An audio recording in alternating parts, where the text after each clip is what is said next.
Assalamualaikum warahmatullahi wabarakatuh. Alhamdulillah, assalatu wassalamu ala rasulillah wa ala alihi wa sahbihi wa man wala. Malam hari ini kita kembali dipertemukan oleh Allah Azza wa Jalla dalam kajian yang mulia, dalam pertemuan yang mulia, yakni kajian ilmu. Ya, insya Allah pertemuan malam hari ini masih membahas lanjutan dari kitab Sifat Sholat Nabi. Tujuan kita belajar kitab ini sama-sama kita sudah ketahui adalah salah satu upaya dari kita untuk memperbaiki sholat kita hingga menyerupai sifat sholat Nabi Sallallahu Alaihi Wasallam. Seperti biasa, beberapa maklumat yang akan kami sampaikan pada malam hari ini. Pertama, mari bersama kita luruskan niat kita semata-mata karena Allah Ta'ala untuk mengangkat diri kita dari kefakiran ilmu atau kebodohan. Maklumat yang kedua diharapkan kepada para jamaah. Alhamdulillah, hari ke harinya semangat jamaah semakin besar, terbukti dari bertambahnya jamaah dari penglihatan kami. Hanya saja masih belum dirasakan kehangatannya karena masih jauh-jauh duduknya. Diharapkan kepada jamaah untuk bisa merapat kembali, merapat kepada sumber ilmu yang masih jauh dari guru, diharapkan lebih merapat lagi karena ini adalah salah satu ajang dalam menuntut ilmu. Oke, terima kasih pada jamaah yang sudah merapat kepada sumber ilmu. Yang ketiga, seperti biasa, kami mau ingatkan kembali pertanyaannya. Sebisa mungkin bagi jamaah yang ingin bertanya, pertanyaan yang ditanyakan pada guru kita adalah satu pertanyaan setiap jamaah, dan pertanyaannya diharapkan sesuai dengan tema. Jadi jika pertanyaan nanti di luar tema, Ustadz kita, guru kita akan berhak untuk tidak menjawab, dan jangan kecewa pada saat tidak dijawab. Tetapi pada saat nanti masih ada waktu dan Ustadz bersedia menjawab, pasti akan dijawab oleh Ustadz, insyaallah. Selanjutnya kami mengajak kepada para jamaah untuk berpartisipasi dalam kegiatan dakwah ini. Kami membuka donasi seluas-luasnya bagi jamaah yang memiliki keluasan rezeki bisa berpartisipasi dengan kami untuk kembali mempertahankan dan memajukan kajian kita. Maklumat tambahan tidak terkait dengan kajian malam hari ini, insya Allah mulai pekan depan jadwal kajian kita itu ada sedikit perubahan. Untuk diketahui saja, nanti kami akan sampaikan lebih detailnya di grup WA. Untuk kajian malam hari ini, seperti yang kita sudah sama-sama ketahui, kita laksanakan setiap hari Selasa. Nah, perubahan itu adanya nanti di kajian hari Rabu atau kajian oleh Ustadz Fahru Rozi. Selama ini kajian beliau yang kita sudah setting adalah hari Jumat pekan pertama dan hari Rabu pekan kedua. Insya Allah mulai pekan depan dan seterusnya kita akan tambahkan lagi waktunya, mengingat kitab yang kita bahas masih banyak sekali yang belum kita selesaikan. Insya Allah pekan ketiga akan ada tambahan, yakni di hari Senin. Pekan ketiga dan pekan keempat hari Senin pada maghrib Ustadz Fahru Rozi. Kitab yang dibahas adalah Syarah Rinci Rukun Iman atau kajian akidah, insya Allah. Jadi agendanya adalah setiap bulannya Ustadz Fahru akan mengisi di pekan pertama dan pekan kedua hari Rabu. Pekan pertama, pekan kedua hari Rabu, pekan ketiga, pekan keempat dan pekan kelima jika ada itu hari Senin. Nah, insya Allah juga nanti panitia akan berupaya setiap hari Senin itu kita akan adakan iftar gratis bagi jamaah yang berpuasa, nanti bisa berbuka puasa di sini, insya Allah. Kami sedang diskusikan lagi bagaimana cara membentuk kepanitiaan seperti itu. Itu saja yang bisa kami sampaikan. Semoga Allah Azza wa Jalla selalu senantiasa merahmati kita semuanya dan membukakan pikiran yang seluas-luasnya bagi kita untuk bisa menerima ilmu pada malam hari ini. Insyaallah. Itu saja. Assalamualaikum warahmatullahi wabarakatuh. Pada Ustaz, kepada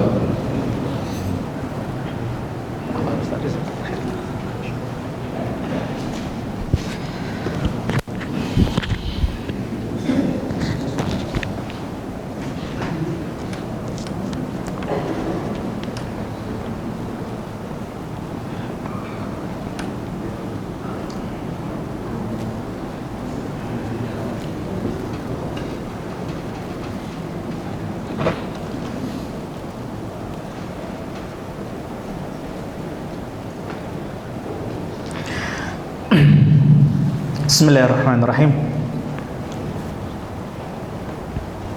Assalamualaikum warahmatullahi wabarakatuh.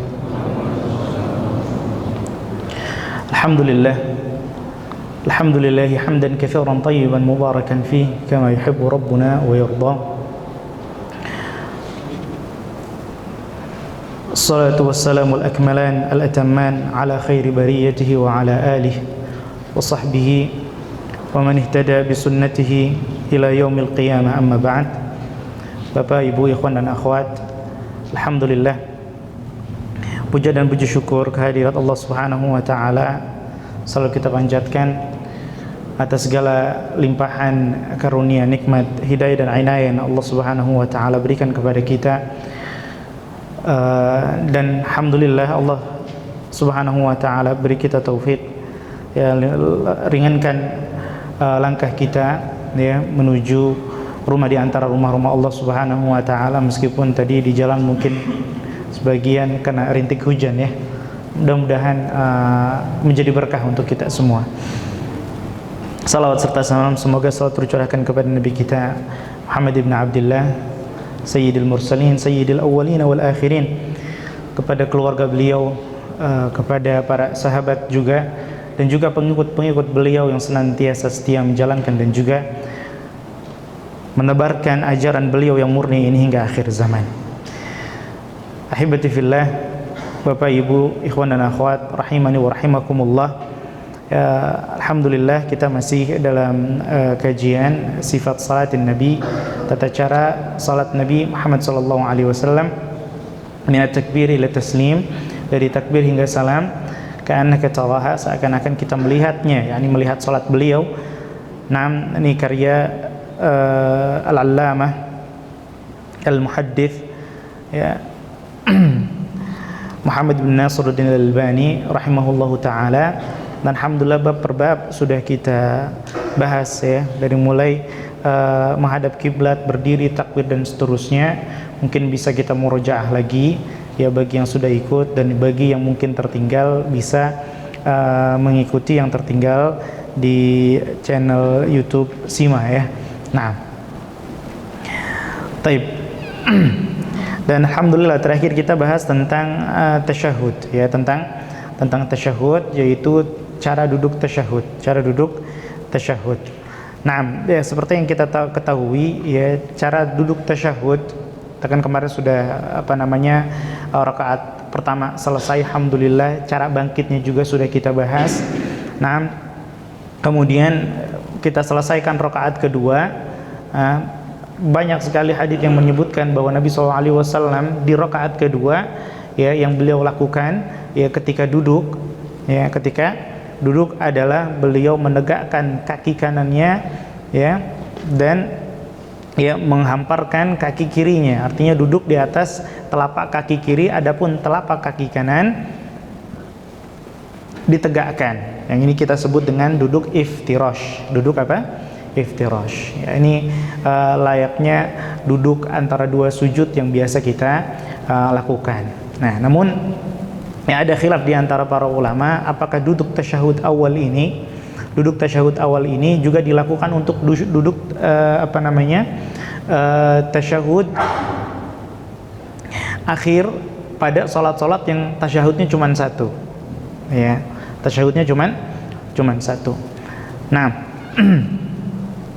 karena memang hadis-hadis yang menyebutkan, ya, lafadznya sekilas bisa dimaknai ya bahwasannya Nabi SAW kalau ya duduk setiap 2 rakaat ya, maka duduk beliau iftirash setiap kali. Artinya ya sholat apapun itu kalau bertepatan ya duduknya itu 2 rakaat, maka duduknya iftirash ya. Meskipun itu akhir, maka duduk iftirash dijadikan duduk tasyahud untuk tasyahud termasuk sholat subuh dan sholat sunnah.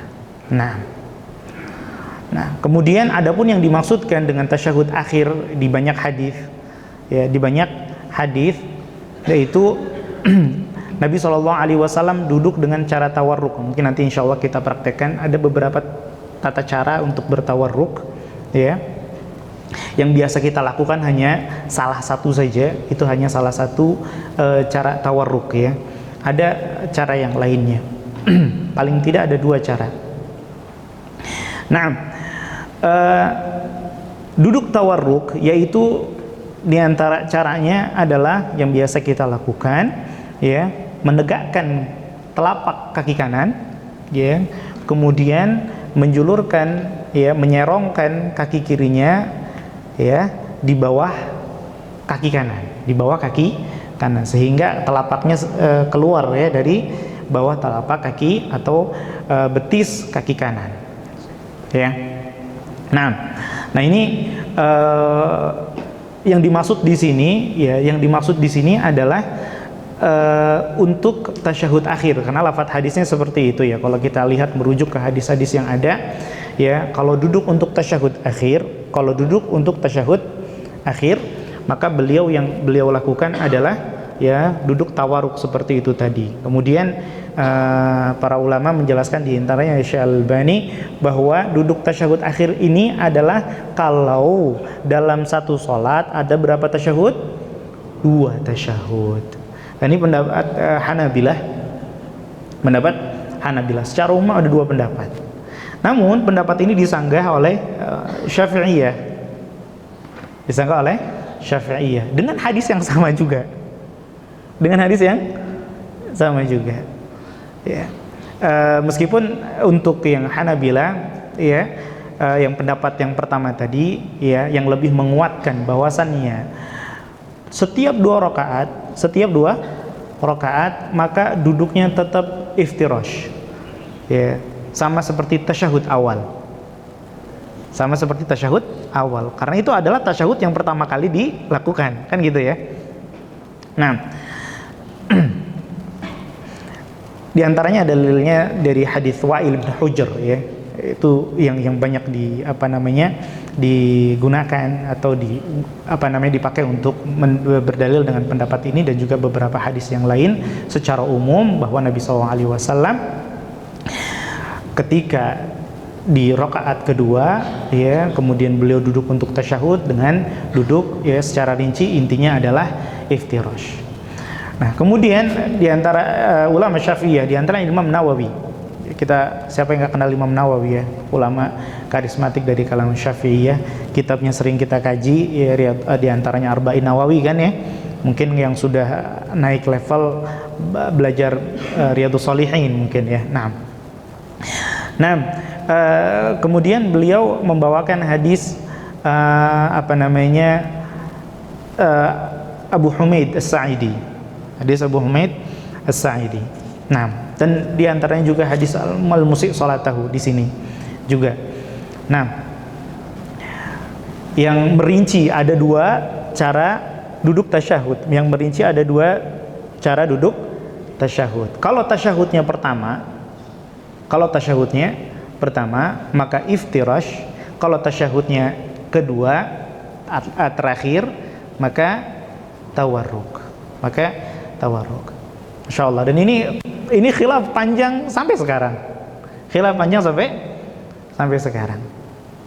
Ya.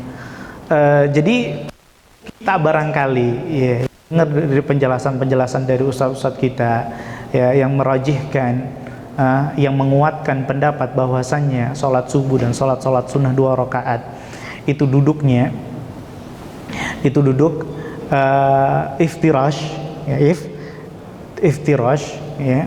Ya, kita nggak memandang sebelah mata yang ya mungkin masyarakat di sekitaran kita yang mereka umumnya adalah tawarruk. Begitu juga mungkin ya yang kita masih tawarruk, ya, ini kok banyak orang-orang yang jenggotnya panjang kalau sholat subuh kan gitu ya, kok duduknya beda sholatnya ya. Kalau kita belajar ngerti kita ya, kalau kita belajar kita ngerti, alhamdulillah ya. Kalau ditanya apa yang ana pilih, ana jujur lebih pilih pendapat Syafi'iyah ya. Di antara alasannya adalah satu, lafaz-lafaz hadis yang menunjukkan yang tercantum ya untuk yang tata cara duduk iftirash menggunakannya istilahnya adalah al-awwal yang pertama, kemudian al-awsat yang tengah, tasyahud yang tengah, seperti yang di dalam yang dibawakan oleh Syekh Albani di sini. Fa idza jalasta fi wasatis shalah, apabila kau duduk di tengah salat, maka iftirash.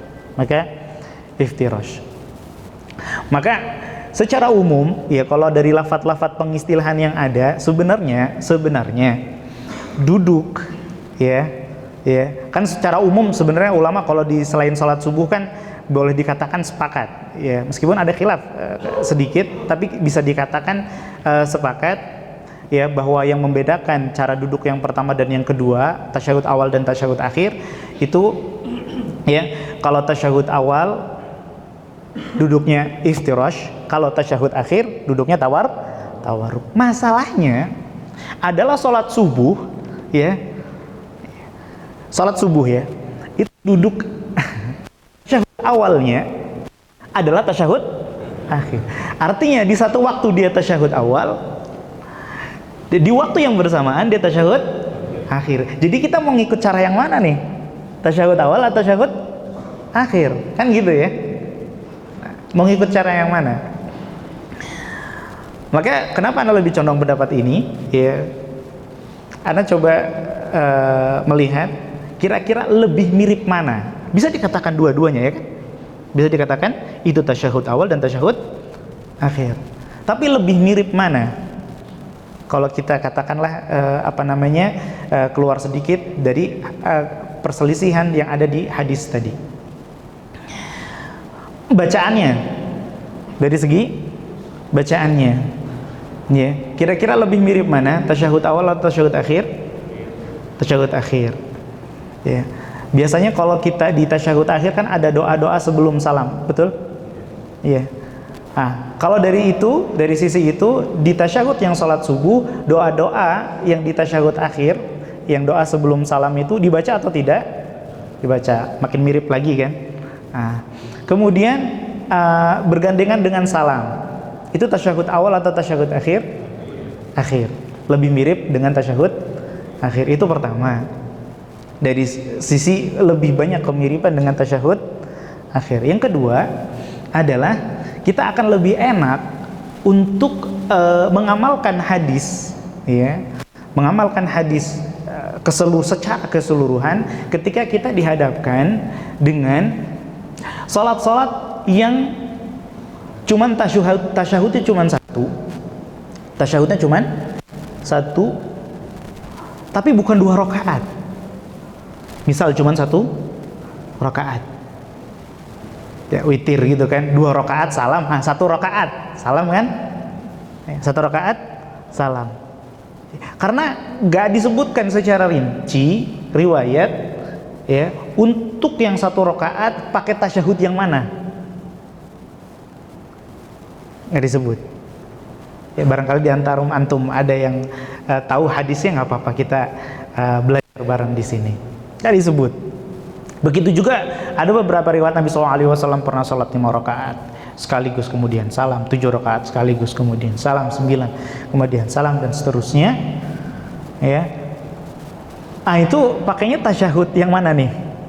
Karena kan hadis-hadis yang mengatakan pakai iftirash itu kan tasyahud akhirnya pakai iftirash, itu ternyata lafadznya adalah 2 rakaat, di rakaat kedua maksudnya, di rakaat kedua ya, di rakaat kedua Ya, sebenarnya sudah ada jawaban dari apa yang mengambil pendapat Hanabilah.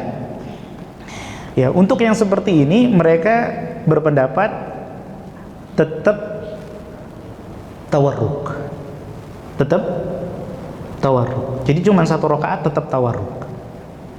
Ya, tetap tawarruk. Ya, meskipun nggak ada lafadz hadis secara jelas, nggak secara langsung menyebutkan kalau tasyahudnya di rakaat pertama atau rakaat kelima atau rakaat ke-7 atau ke-9 maka tawarruk nggak ada, tapi dengan konsekuensi tadi, ya, kalau subuh 2 rakaat saja tawarruk, ya, maka dianggap semua, ya, sehingga keluar teori, keluar kesimpulan bahwa setiap sholat yang tasyahudnya cuman 1, maka duduknya tawarruk. Sehingga kaidah ini ketika dikeluarkan, jadi ada hadis dulu, kemudian dikeluarkan tadi, ya, kesimpulan, baru diterapkan di sholat yang cuman 1 rakaat. Ini pendapat Hanabilah. Sedangkan kalau kita ambil pendapat Syafi'iyah, pengamalan hadisnya lebih mudah. Dan ketika Nabi SAW tasyahud akhir, ya, tasyahud akhir, beliau duduk tawarruk, kesimpulannya seperti itu, ya. Maka mau rakaat keberapapun, yang penting tasyahud akhir sesuai dengan lafadz hadis, gitu loh. Langsung diterapkan aja, langsung diterapkan saja. Oh, di rakaat kedua ternyata tasyahud akhirnya, ya sudah. Oh, di rakaat pertama, ya sudah diterapkan lafadz hadisnya. Oh, di rakaat ke-7 terapkan langsung lafadz hadisnya. Nah, itu yang kedua. Yang ketiga, ini yang disebutkan oleh para ulama. Bahwa hadis-hadis yang mengenai, ya, 2 rakaat tadi, Nabi SAW, ya, duduk 2 rakaat ketika di rakaat kedua, kemudian beliau duduk untuk tasyahud, ya, maka beliau iftirash, ya. Dan apabila beliau di tasyahud akhir, maka beliau tawarruk. Kan seperti itu, ya, lafadz hadis-hadis yang menyebutkan secara lengkap. Maka kata para ulama, di antaranya Imam Nawawi, kalau hadis disebut lagi idza jalasta fi wasati shalah, di antara yang ini lafadz hadis yang dibawakan Syalbani, kalau kau duduk di tengah salat, atau katakanlah yang lebih dekat dengan pendapat Hanabilah, ya, pendapat yang mengatakan iftirash, yang kakinya diduduki, ya, kaki kirinya diduduki. Di setiap 2 rakaat atau di rakaat kedua beliau iftirash. Kalau berhenti di sini, maka maknanya umum sekali. Betul, termasuk sholat subuh berarti, ya. Namun ternyata ada lanjutannya. Tapi kalau terakhir, ya, nggak ada kata tapi. Dan ketika duduk terakhir, nah ini berarti, ya, mengkhususkan, merinci. Ya, mudah-mudahan bisa dipahami pelan-pelan, ya. Nah, kalau hadisnya setengah saja tadi, Nabi SAW di rakaat kedua ketika tasyahud iftirash, ya, kan umum sekali, ya. Maka betul salat subuh pun akan ikut, ya, sesuai lafadz ini. Namun dirinci, ya, Nabi SAW setiap tasyahud akhir, ya, maka beliau tawarruk. Artinya apa? Kalau rakaat keduanya adalah rakaat terakhir, maka ngikutin potongan lafadz hadis yang ini, yang belakang ini, ya. Jadi seperti itu. Nah, meskipun kita tidak nafikan, ya, ini khilaf dan perdebatan di antara ulama masih terjadi sampai sekarang. Jadi silahkan antum kira-kira lebih condong sama yang mana, ya, antum lebih nyaman sama yang mana, ya. Setelah antum melihat dalilnya, bisa diamalkan, ya, Nah, taib. Itu masalah tata cara duduk tawaruk dan iftirash.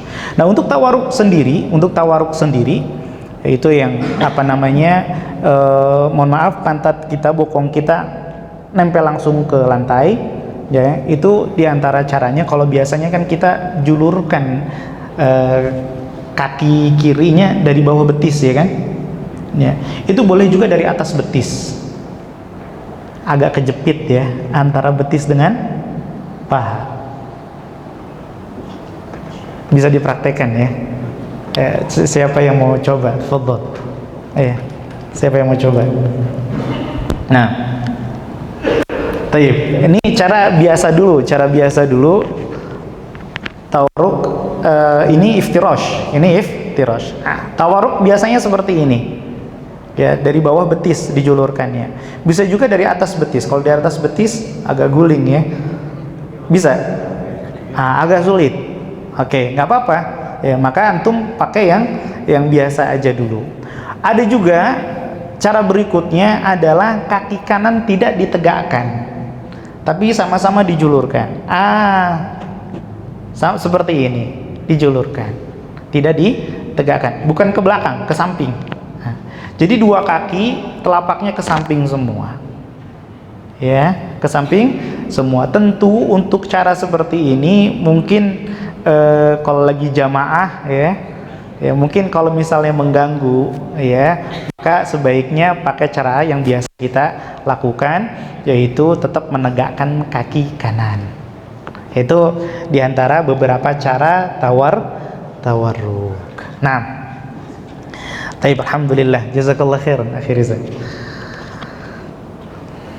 Taib. Nah, dan di tasyahud juga kemarin kita bahas beberapa hal yang nggak boleh ya, cara duduk yang nggak boleh. Ya, diantaranya adalah mungkin karena seperti itu, kadang kalau orang tasyahud badannya tiba-tiba miring, ya kan? Ya, tiba-tiba miring. Nah, itu kalau ditahan pakai tangan kiri nggak boleh. Nah, itu seperti ya, hiya qi'datul maghdubi alaihim. Itu adalah duduknya ya orang yang dimurkai ya, oleh Allah Subhanahu wa taala. Nah, itu. Kemudian kita masuk ya, ini pembahasan juga tentang tahrik al-isba' fit tasyahhud, menggerakkan jari ketika tasyahhud, Nah, wa kana sallallahu alaihi wasallam yabsutu kaffahu al-yusra ala rukbatihi al-yusra, ya. Nabi sallallahu alaihi wasallam itu beliau membentangkan telapak tangannya yang kiri ya, di atas lututnya yang kiri.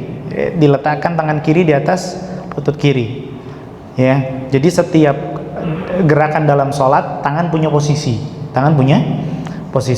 Nah, posisi ketika duduk ataupun duduk apapun itu termasuk tasyahud, ya, kaki kiri, tangan kiri, telapak tangan kiri berada di lutut kiri. Wa yaqbidu asabi'a kaffihi al-yumna kullaha. Nabi sallallahu alaihi wasallam menggenggam seluruh jari tangan kanannya. Sudah? Berikutnya apa? Wa yushiru bi isbi'ihi allati talil ibham. Nabi SAW mengisyaratkan dengan jarinya yang setelah jempol. Jadi apa? Telunjuk begini ya, sudah. Ilal qiblah. Arahnya kemana? Ke qiblah.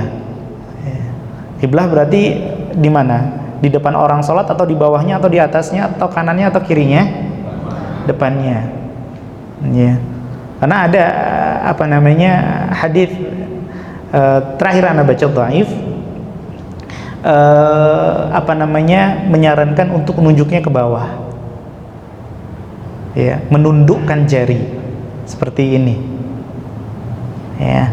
Nah, tapi yang betul insyaallah, yang rajih, yang kuat pendapatnya adalah ya sesuai hadis yang ada, yaitu menunjuk ke kiblat.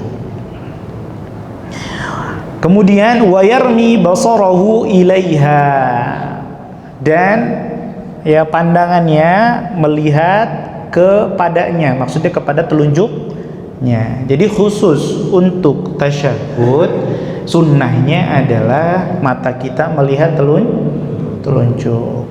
Nah, itu cara yang pertama. Kemudian dijelaskan di riwayat yang lain, wa kana idza asyara bi isbi'ihi atau bi isba'ihi wada'a ibhamahu ala isba'ihi al-wusta. Nabi sallallahu alaihi wasallam meletakkan, ya, apabila Nabi sallallahu alaihi wasallam, ya, menunjuk dengan telunjuknya, ya, atau dengan jarinya, beliau meletakkan ibhamahu, ya, jempolnya di atas jarinya yang tengah. Jadi begini. Bisa dipraktikkan, ya. Begini. Dimasukkan, dia ditaruh di atas jarinya yang tengah. Jadi begini, bukan begini. Gini. Nah, karena posisi kan tangan gini, ya. Jempol di atas telunjuk. Ayo, jempol di atas telunjuk. Jempol di atas telunjuk gimana? Ini A, ini B. Yang betul yang A atau yang B? Ini jempol di atas telunjuk, yang mana ini? Ini A, ini B. A atau B? A, yang seperti ini. Ya, jadi seperti digenggam, seperti dimasukkan jempolnya, seperti dimasukkan. Seperti ini, ya. Bisa, ya? Seperti ini. Jadi kukunya nggak kelihatan, kuku jempolnya nggak kelihatan karena ketutupan sama jari tengah, afwan. Jelas insyaallah, ya. Yang di belakang kelihatan insyaallah, ya. Yang paling depan kelihatan, ya. Alhamdulillah. Nah, wa taratan, dan terkadang kana yuhalliqu bihima halaqatan. Nabi sallallahu alaihi wasallam membuat lingkaran dengan kedua jari tersebut, yaitu jari telunjuk dan jari tengah. Terkadang seperti ini, ya. Terkadang seperti ini. Buat lingkaran, jangan gini. Bukan, ini nggak lingkaran ini. Ntar gini lagi, bahaya. Nah, ya, tapi lingkaran, buat lingkaran, halaqa. Nah, jadi bisa seperti ini, bisa juga seperti ini. Nah, wa kana yarfa'u isba'ahu, ya, dan Nabi sallallahu alaihi wasallam, ya, menaikkan, artinya menegakkan, ya, jarinya, ya, nggak menurunkannya seperti ini, tapi mengangkatnya. Wa yuharrikuha wa yad'u biha, dan Nabi sallallahu alaihi wasallam menggerakkannya dan berdoa dengannya. Nah, lafaz wa yuharrikuha yang menggerakkannya, ya, lafaz menggerakkannya ini yang diperselisihkan oleh para ulama. Adapun sisa-sisa lafaz yang lain, ya, tadi melingkarkan, itu nggak diperselisihkan. Ya, kemudian menunjuk ke kiblat, ya, tidak diperselisihkan. Wa yad'u biha, Nabi sallallahu alaihi wasallam berdoa, ya, dengan isyarat tersebut juga tidak diperselisihkan. Yang diperselisihkan adalah tadi wa yuharrikuha, tentang menggerakkan jarinya. Kalau kita lihat, nih, ya, kalau kita lihat dari sanad atau silsilah hadisnya itu sendiri, ini disebut dari hadis Wa'il bin Hujr juga, dan beberapa riwayat yang lain, dan banyak sekali riwayatnya. Itu kalau dari jalur itu saja, itu orang-orangnya terpercaya, ya, sanadnya sahih. Namun kalau kita kumpulkan dari beberapa jalur, ya, ternyata jalur-jalur yang lain, riwayat-riwayat yang lain, periwayat yang meriwayatkan dari jalur-jalur yang berbeda, itu tidak menyebutkan kata wa yuharrikuha, dan menggerakkannya. Artinya nggak menggerakkannya, ya, menggerakkannya. Ya, cuman ada satu jalur yang mengatakan menggerakkannya. Di sini para ulama khilaf. Kalau ada kasus seperti ini, itu sebenarnya si satu ini dia mendapatkan informasi yang tidak didapatkan oleh orang lain, atau dia salah informasi. Nah, itu ya. Jadi itu perselisihan di antara para ulama. Jadi perselisihannya adalah dari dalilnya itu, ya. Menghukumi hadis ini dia sahih atau tidak. Kalau secara sanad iya. Kalau secara sanad iya, berkualitas.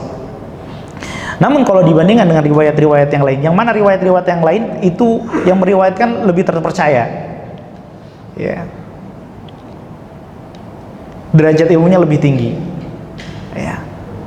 Kekokohan ilmu hadisnya juga lebih atas.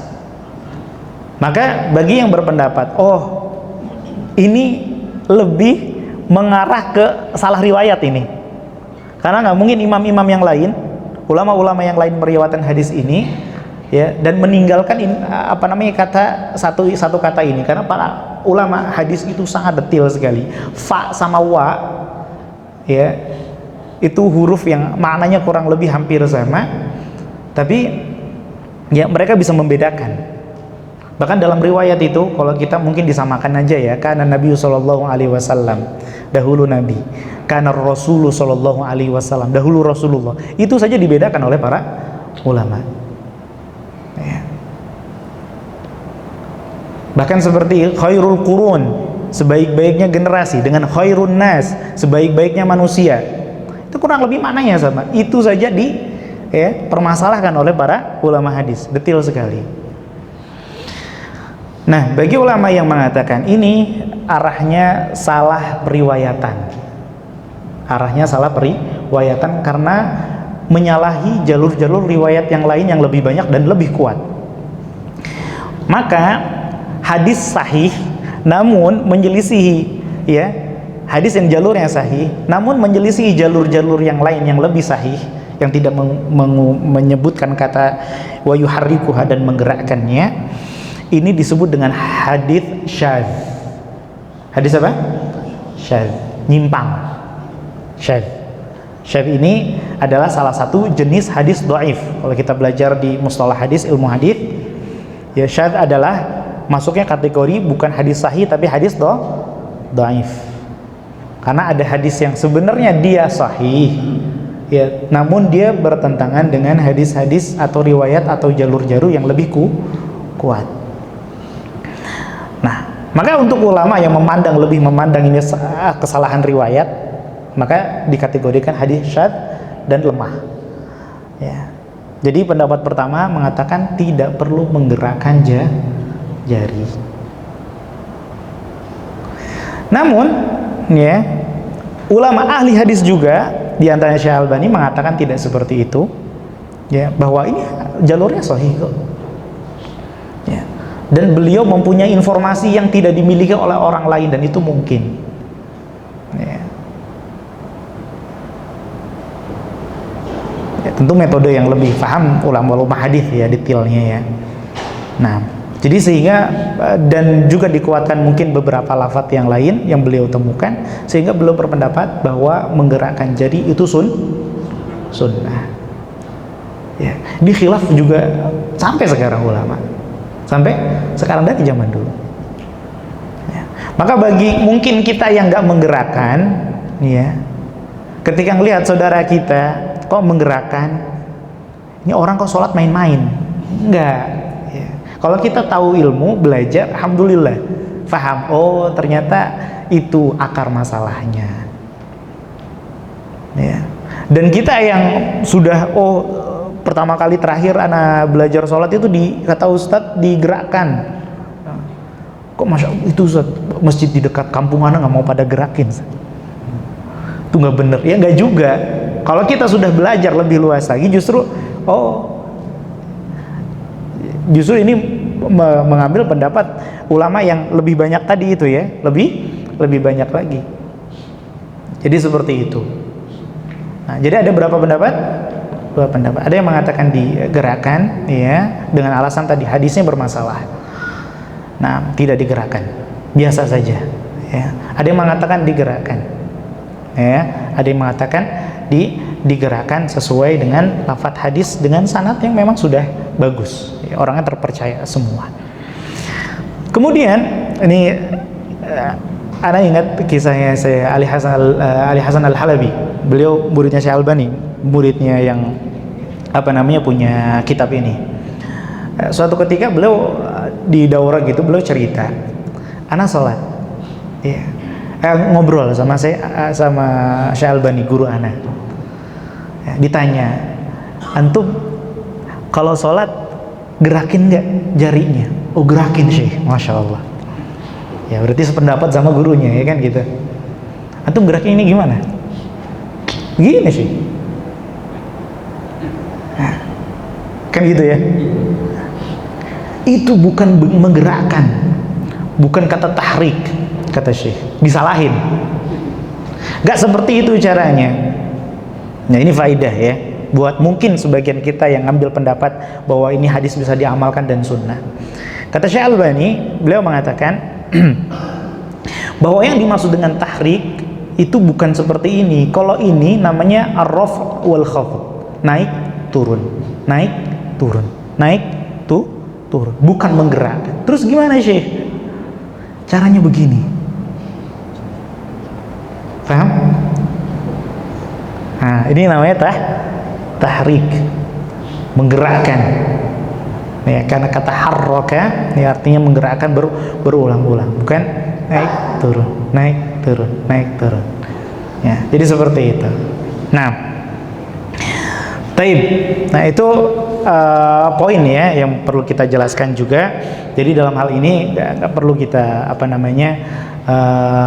terlalu kenceng. Kok antum gak gerak, kok gerak? Ya, kalau misalnya antum ambil pendapat seperti Syekh Albani, digerakkan. Ya, meskipun kita lagi di masjid kampung kita yang belum ngerti, nggak apa-apa, digerakkan aja. Nanti kan orang nanya bisa dijelaskan, kan seperti itu. Nah, supaya kaum muslimin punya wawasan lebih gitu loh. Ya, kaum muslimin punya wawasan lebih. Nah, kemudian disebutkan juga lahiya asyaddu ala syaitan minal hadid, ya, karena isyarat tunjuk ini itu lebih berat buat setan daripada besi. Artinya mendingan digebuk pakai besi daripada seorang muslim menunjukkan jarinya ketika sholat di saat tasyahud. Ya, jadi kalau misalnya kita ngaku musuhnya setan, ya, yang seneng kayak gininya itu sambil seneng gitu loh, sambil kena, ya. Kita merasakan kalau setan juga kesakitan gara-gara telunjuk kita, ya. Jadi kita merasa senang kalau musuh kita, ya, kena pukul kan gitu. Nah, bukan yang biasa aja. Ya, kita alhamdulillah kan sudah belajar ilmunya, mudah-mudahan ini bisa kita amalkan. Jadi nggak cuma gerakan telunjuk saja, tapi kita juga bisa merasakan dengan hati kita ketika menunjukkan isyarat dengan telunjuk ketika tasyahud. Sudah ada belum ya? Nah, taib. Wa kana ashabu an-nabi sallallahu alaihi wasallam ya'khudhu ba'dhum 'ala ba'din, yani al-isyara bil isba' fi du'a. Dan Nabi sallallahu dan dahulu sahabat Nabi sallallahu alaihi wasallam ya'khudhu ba'dhum 'ala ba'd.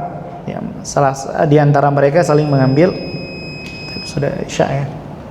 Tapi kita adzan dulu, nanti kita lanjutkan pembahasan tentang menggerakkan, kemudian doa-doa barangkali kita bisa baca malam ini, ya, kemudian kita praktekkan dari awal hingga akhir. Wallahu taala ala wa a'lam.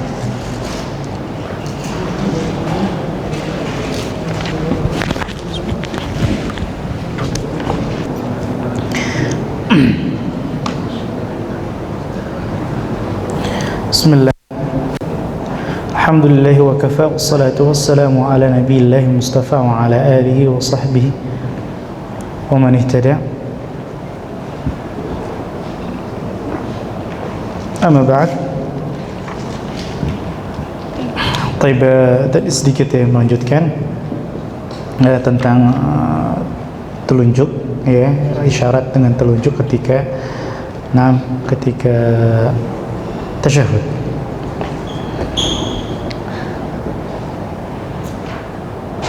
Wa kana ashabun Nabi sallallahu alaihi wasallam ya'khudhu ba'dhum 'ala ba'din. yakni al-isyarata bil isba' atau isbi' fi du'a. Dan Nabi sallallahu dan dahulu ya sahabat Nabi sallallahu alaihi wasallam ya khudhu ba'dhum ala ba'din, mengambil dia sebagian mereka mengambil dari sebagian yang lainnya. Maksudnya apa? Mengambil ilmu tentang menunjukkan jari, ya, yakni al-isyarah bil isba' fi du'a, yaitu tentang isyarat atau menunjuk ya dengan telunjuk ketika doa. Maksudnya doa di saat tasyahud. Nah, tadi hadis Wa'il bin Hujr dijelaskan bahwa Nabi SAW wa yad'u biha.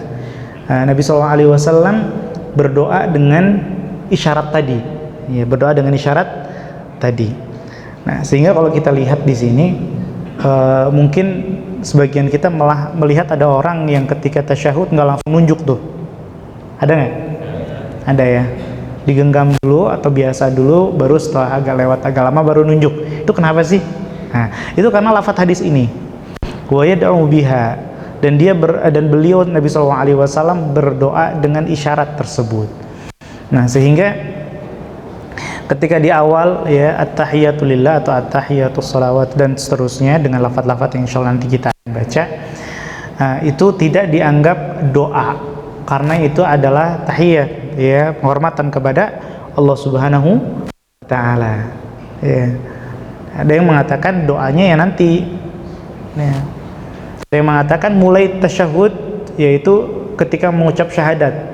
Ya, karena hadis berikutnya ya ra'a rajulan yad'u bi isba'aihi faqala ahid, ya, Nabi SAW melihat seseorang laki-laki dia berdoa dengan kedua jari, ya, Nabi SAW satu, ya, satu. Artinya ketika mulai berdoa, yaitu ya ada yang mengatakan ketika mulai tasyahudnya, karena pas sekali maknanya dengan tadi, ya, ini adalah simbol tauhid, ya, ini adalah isyarat tauhid, ya, mengesahkan Allah Subhanahu wa taala. Ahid tadi satu, ya, nah Maha Esa. Nah, jadi ada yang berpendapat demikian. Nah, ada yang berpendapat juga ya ketika mengucap doa bahkan lebih akhir lagi, ya, yaitu di bagian kita mau baca doa secara khusus saja, ya, doa-doa permintaan maksudnya, ya. Nah, maka mana yang lebih kuat di antara pendapat ini? Wallahu a'lam, ya, sepertinya yang lebih mendekati, ya, kebenaran yang lebih kuat adalah ya dari awal. Ya kan pengamatan dari Allah, apakah termasuk doa? Bukankah ketika kita berdoa, ya, disunahkan terlebih dahulu ketika kita berdoa dengan mengangkat tangan, kan yang di awal ucapkan bukan langsung ya Allahumma fulus kathir gitu kan, ya Allah fulus yang banyak gitu kan, enggak ya, ya, tapi dengan salawat kan gitu ya, dengan memuji Allah dulu kan, ya, dengan asmaul husna dan seterusnya, baru kemudian dengan salawat, kan itu sudah ngangkat tangan itu kan ya. Nah, maka ketika tasyahud, ya, dari awal itu sudah termasuk rangkaian doa. Maka sudah begitu mulai baca awal lafaz tahiyat langsung menunjukkan isyarat. Tapi pendapat yang seperti yang tadi kita lihat itu di masyarakat ada, ya, itu ada. Nah, yang penting adalah di mana kita melakukan gerakan itu, ya kita tahu dasarnya apa. Jangan kayak yang iya saya ngelihat pokoknya gak langsung ya nunjuk tapi nunggu. Nah, ini nunggunya kapan ini nggak tahu, pokoknya di tengah-tengah aja. Ya, ini kurang tepat ya. Jadi apapun yang kita lakukan, apa yang kita ucapkan, diusahakan berlandaskan ilmu sebagaimana yang disampaikan oleh Imam Al-Bukhari, ya, berilmu sebelum berucap ataupun berbuat. Nah, diusahakan. Naam, wa kana sallallahu alaihi wasallam yaf'alu dzalika fi tasyahhudaini jami'an. Ya, dan Nabi SAW melakukan ya tadi gerakan tadi itu di dua tasyahud, yaitu tasyahud awal dan tasyahud akhir, ya, seluruhnya ya, dan Nabi SAW wara'a rajulan yad'u bi isba'aihi, Nabi SAW ada yang berdoa dengan dua jarinya. Kemudian Nabi SAW mengatakan, ya ahid satu saja wa asyara bis sababah. Nabi SAW menyebut dengan ini ya, tadi jari telunjuk. Nah, baik. Mungkin itu ya, nanti mungkin sisanya biar kita lanjutkan lagi supaya tidak terlalu malam. Nah, barangkali itu yang bisa kita pelajari pada malam hari ini. Mungkin ada hal yang kurang jelas perlu dijelaskan ulang atau hal lain yang ingin ditanyakan, tafadhol, silakan. Nah, Masya Allah, silakan Pak Rum. Assalamualaikum warahmatullahi wabarakatuh. Waalaikumsalam warahmatullahi wabarakatuh. Ustaz, mau tanya masalah ini. Kalau kita bepergian safar, kita kan diberi keringanan untuk menjamak sholat. Oke.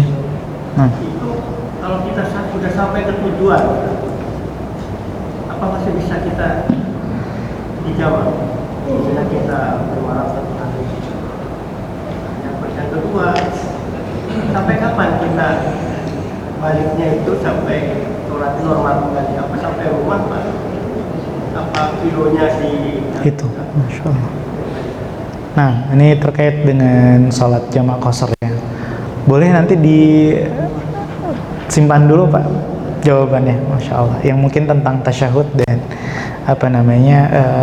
tadi ya, pembahasan malam ini barangkali.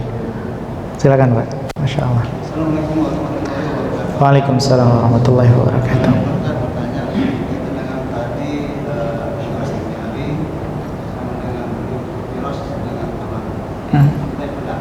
Betul.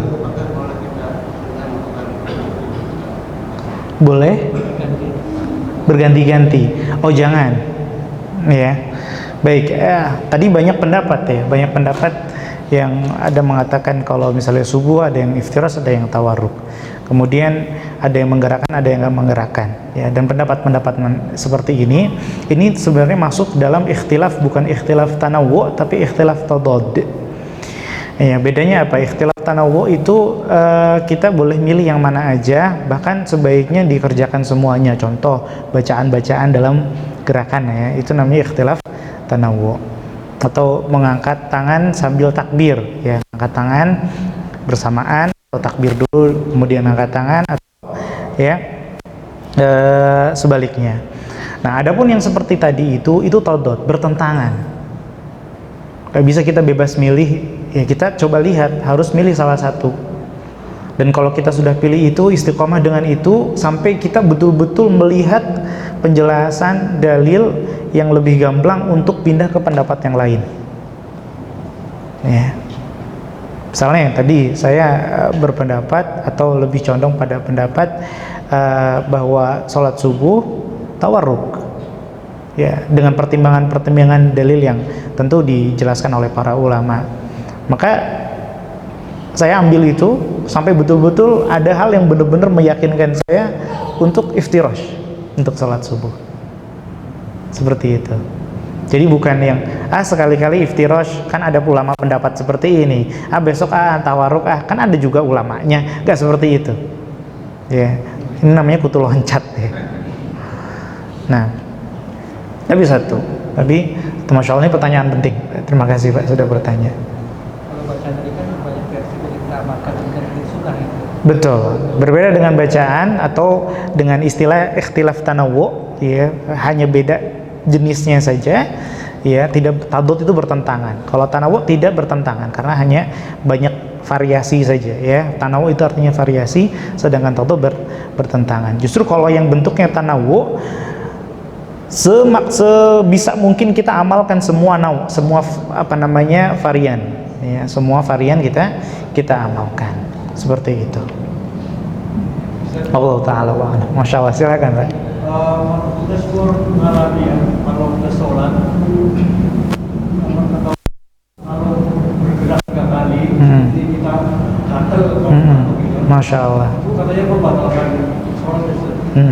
Masya Allah. Kalau katanya kalau bergerak lebih dari 3 kali membatalkan sholat. Nah itu kalau misalnya geraknya berapa kali ini, kalau misalnya seperti ini barangkali ya. Nah, taib, masya Allah. Apa namanya, gerakan yang memang tidak dibutuhkan di dalam sholat maka dihindari, ya, bisa membatalkan sholat. Adapun batasannya berapa, khilaf di antara para ulama, ya.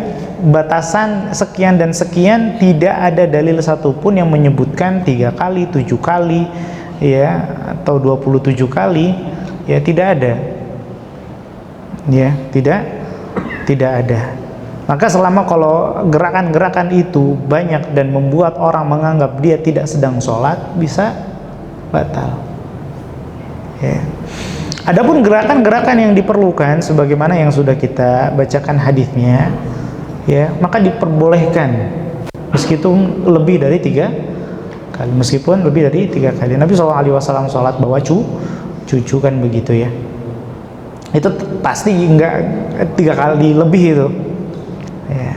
Ada memang pendapat yang 3 kali itu, ya, Syafi'iyah menyebutkannya, ya. Tapi yang rajih wallahu a'lam adalah selama gerakan-gerakan itu diperlukan, ya, di dalam sholat. Bahkan ada beberapa binatang yang disunahkan untuk dibunuh, ya, di Masjidil Haram, di tanah haram atau di tanah luar haram, atau tanah suci atau tanah halal. Bahkan di dalam sholat atau di luar sholat, ya. Dalam sholat pun kita masih boleh membunuh, ya, binatang tertentu, ya. Itu kan lebih dari 3 kali mungkin, ya. Nah, nah, jadi masalah gerakan dalam sholat itu tidak seketat itu sebenarnya. Kalau misalnya antum ada nyamuk satu, ya, gatal garuk, ya, belum bilang nggak apa-apa, ya. Tapi kalau misalnya kita tahan itu afdal. Nah, kalau kita bisa tahan itu afdal. Wallahu ta'ala ala wa alam. Nah, taib kok. Oh, masya Allah. Assalamualaikum warahmatullahi wabarakatuh. Waalaikumsalam warahmatullahi wabarakatuh. Biasanya kalau sholat yang 4 rakaat itu kan ada 2 tahiyat ya. Betul. Yang pertama itu biasanya nggak diteruskan. Misalkan Allahumma sholli ala Muhammad wa ala ali Muhammad. Kan biasanya kalau yang terakhir kita teruskan. Tapi yang pertama ini kadang-kadang nggak diteruskan. Gitu. Sampai salawat aja. Iya. Kalau kita tahiyat pertama itu. Taib. Baik, nanti ada bab khusus, ya, masya Allah, ini selangkah lebih maju, ya. Ya, tentang tasyahud, ya, tentang tasyahud, ya. Bacaan untuk tasyahud awal itu apa aja sih? Sampai mana gitu loh, sampai mana?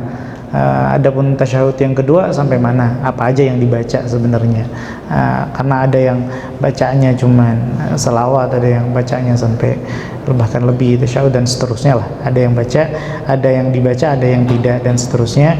Insyaallah nanti kita bahas pada pertemuan depan. Ya, itu ya. Ada lagi? Kalau nggak ada, nanti kita ke pertanyaan baru. Masya Allah. Mungkin dari yang sini nanti ke apa ya? Boleh yang di sini dulu, Pak? Silakan. Terkait melihat dari sisi hukumnya, dalam sholat ada rukun, ada wajib, ada sunnah. Masya Allah. Terkait masalah menggerakkan itu, maksudnya ke sunnah, ya. Menggerakkan jari, sunnah. Ketika terjadi ada perawi tadi seperti dari wahyu itu menggerakkan, dari zuwaya itu tidak itu. Iya. Kita sebagai tulang itu taklid kepada dua-duanya atau salah satu? Salah satu. Salah satu saja. Nggak bisa dua-duanya dan nggak bisa pilih-pilih. Nggak bisa pilih-pilih. Ya, nggak bisa pilih-pilih. Kalau mengambil sunnah ya lakukan aja, nggak apa-apa. Nih. Kalau misalnya enggak, lebih kuat pendapat ulama yang lebih banyak lah, yang lebih kalibernya lebih tinggi misalnya, ya berarti enggak sama sekali, gitu ya. Jadi pilih salah satu. Wallah. Silakan, Pak. Assalamualaikum warahmatullahi wabarakatuh. Waalaikumsalam warahmatullahi wabarakatuh. Kalau Ustaz menjelaskan kapan kita sholat, saya terakhir apa sampai salah. Apa kan kadang-kadang kan orang masih tetap ada yang sampai dibuka.